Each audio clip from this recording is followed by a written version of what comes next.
Welcome to healthreform.gov. If you turned into President Obama's first State of the Union speech, you heard him deliver a powerful message to Congress about health insurance reform. Do not walk away from reform, he said. Not now, not when we are so close. Let's find a way to come together and finish the job for the American people. A year into his presidency, it's worth remembering just how close we are to finishing that important job. We have strong bills that have passed the House and the Senate. Both bills would cover tens of millions of Americans, end insurance company abuse, create a new health insurance market where every American could get affordable coverage, slow the rising premium costs, and lower the deficit by as much as $1 trillion over the next 2 decades. As President Obama pointed out in his speech, reform has broad support among people who know our health care system the best: doctors, nurses, and the experts who study health policy for a living. Most of all, we know what will happen if we don't pass reform. Millions more Americans will lose their coverage.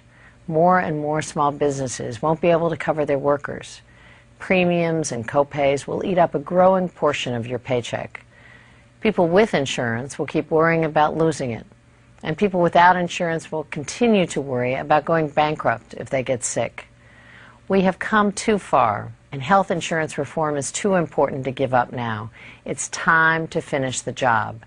Thank you for visiting healthreform.gov, and be sure to check back often for our latest updates.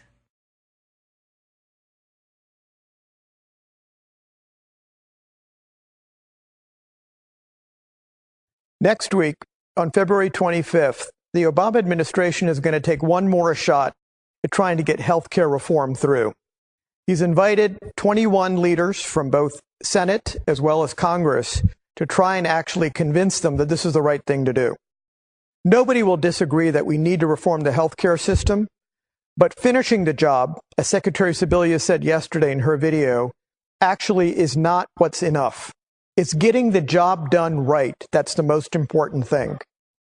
Some of the points that she mentioned yesterday are probably not on point. Number one, simply providing coverage for everybody is not enough. Nobody will disagree that we have to have coverage for every individual in the United States. But it's not enough to just mark the box off and say that we have coverage. What's going to happen to the 20-year-old who's obese, who might have diabetes several years from now? Is he going to have the right coverage that we provide today? Is it enough to say that we're providing some coverage? Probably not. And what we're not factoring in is the health risk of the individual and the likelihood of what they're going to use in the future. The CBO doesn't score that. And that's such a major flaw in terms of how we're looking at coverage and making sure that everybody has not just coverage, but the right coverage. The second thing refers to actually insurance abuses. Last week, the administration went after Anthem because they raised their premiums by 39%. Now, insurance companies need to be held accountable. But guess what, America? The insurance companies today are accountable to employers who are paying them every single day to administer the plans for their workforce. It's not the government. It's not the government's role to step in and have to hold Anthem or United Healthcare or anybody accountable. We have to sit back and reflect on what our system is today and make sure that we incentivize and encourage employers to hold the insurance companies accountable. That's a very important component to this. The second piece is about choice. Nobody's going to disagree that we as individuals need more choice. It would be great to be able to purchase insurance across state lines, to be able to choose insurance carriers in other states, but that takes money.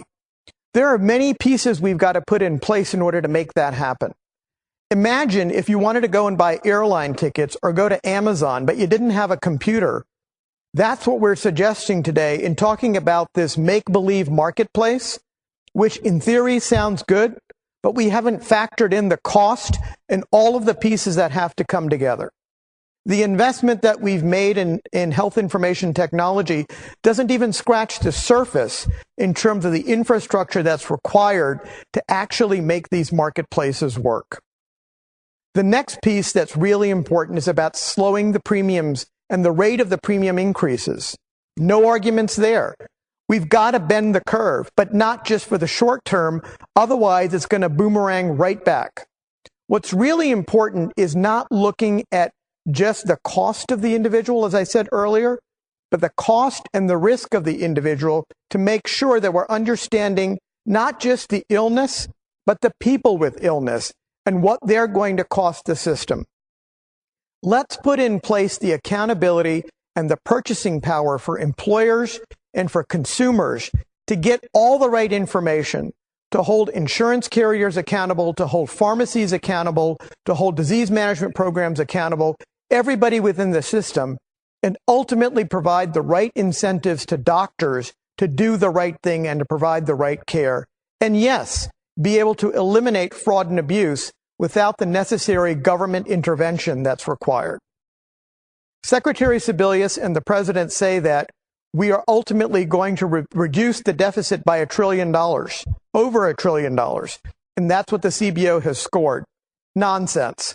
Because there's no element of the cost required and the infrastructure required to put in place all of the pieces to ultimately reduce cost. It's not enough to simply provide coverage for most of the people who actually aren't going to have the right coverage for the future, and we haven't factored in the pieces that are going to be required to make any of these plans ultimately successful. It's important to be honest to the American people about what this bill is really going to cost. And perhaps in the near term, it won't be deficit neutral. And let's be honest with the American people that for the long term, perhaps we'll have a better plan that ultimately will provide better coverage, ultimately will reduce cost, and provide better care. It's not just about finishing the job, it's about getting the job done right. And let's hope that on February 25th, the President can actually accomplish something now and get health care done. Thank you.